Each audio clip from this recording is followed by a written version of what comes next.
நம் எண்ணமே நம் வாழ்க்கையை தீர்மானிக்கும் என கூறுவதுண்டு. சிவனின் மீது நாம் வைத்துள்ள பற்று அவனுக்காக நாம் செய்யும் தொண்டால் மட்டுமல்லாமல் நாம் சிவனை நினைத்தாலே நம் துன்பங்களை விரட்டக்கூடியவர் என்பதை இந்த கதையில் தெரிந்து கொள்வோம். ஒரு ஊரில் ஜோதிடர் ஒருவர் வாழ்ந்து வந்தார்.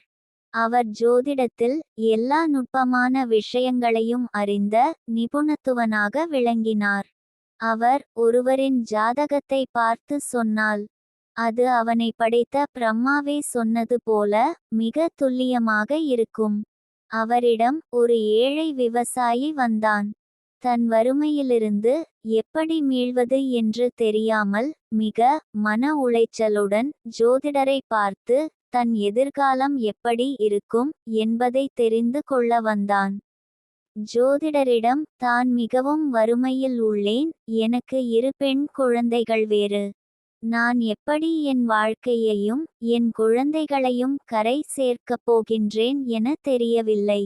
தயவு செய்து என் ஜாதகத்தை பார்த்து சொல்லுங்கள் என்றார்.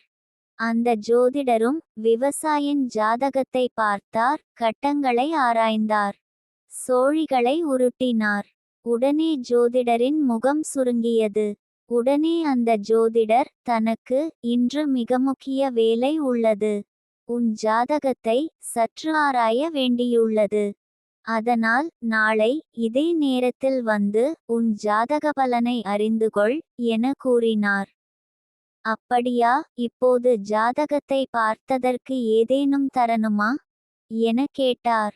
இல்லை, வேண்டாம், நாளை நீ வரும் போது கொடுத்தால் போதும் என்றார்.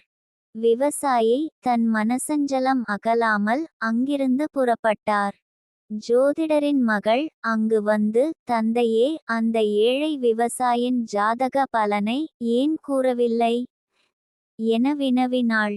அந்த துயரத்தை ஏனம்மா கேட்கிறாய்? அந்த விவசாயியின் வாழ்நாள் இன்றோடு முடியப் போகிறது. நாளை அவன் உயிரோட்டிருந்தால் அது அதிசயம். அவனுக்கு சொல்ல பரிகாரம் கூட இல்லை. அப்படியே சொன்னாலும் அவனால் இன்று அதை செய்து முடிக்க முடியாது என கூறினார். விவசாயி ஊரை நோக்கி வயல்வெளிகளில் நடந்து சென்று கொண்டிருந்தான். அப்போது திடீரென கருமேகங்கள் சூழ மழை கொட்டத் தொடங்கியது.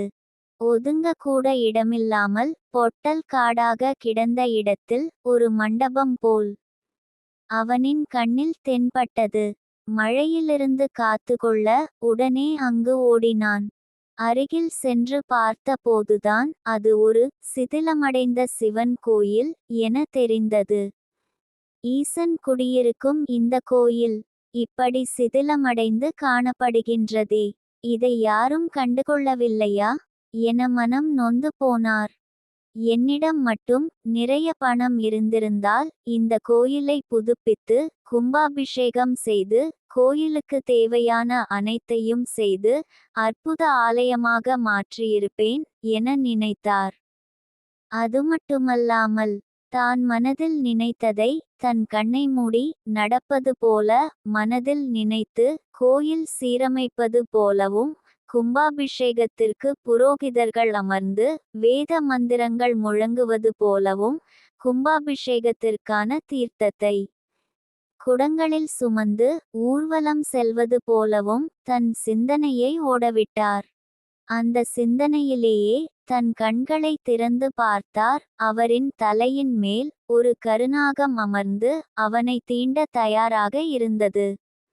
அதனை பிடித்து கீழே தூக்கி எறிந்து தலை தெறிக்க ஓடினான்.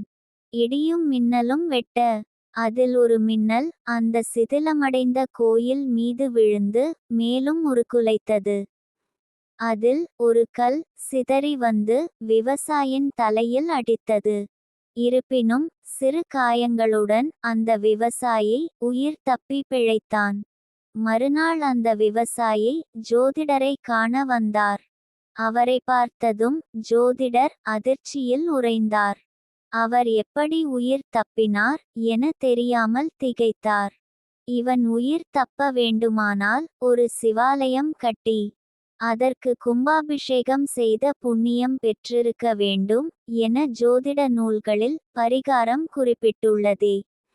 ஆனால் இவனோ பரம ஏழை, இவனால் அதை செய்திருக்க முடியாதே. அப்படி செய்ய பணமிருந்தாலும் ஒருநாள் இரவில் எப்படி சாத்தியமாக முடியும் என தன் மனதில் பலவாறு சிந்தித்தபடி நேற்றிரவு என்ன நடந்தது விளக்கமாக கூறுங்கள் என கேட்டார். அந்த விவசாயி நடந்ததை விளக்கமாக விவரித்தான். தான் மழையில் சிக்கியதாகவும் சிதிலமடைந்த கோயிலுக்கு சென்றதாகவும் தன்னிடம் பணமிருந்திருந்தால் அதை புதுப்பித்து கும்பாபிஷேகம் செய்திருப்பேன் என தன் மனதில் நினைத்ததையும் அதோடு அது எல்லாம் நடப்பது போலவும் தன் சிந்தனையில் ஓடியதாக சொன்னான். அந்த ஜோதிடருக்கு எல்லாம் விளங்கியது.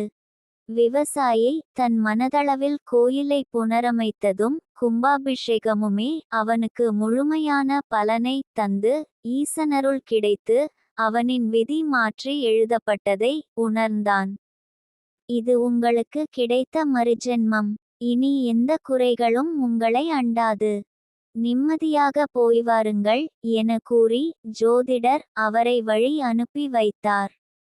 தலைக்கு வந்தது தலைப்பாகையோடு போனது என கூறுவது போல் சிவ சிந்தனை இருந்தால், சிவ புண்ணிய செயல்களில் ஈடுபாடு கொண்டிருந்தால் நம் தலையெழுத்தே மாறிவிடும்.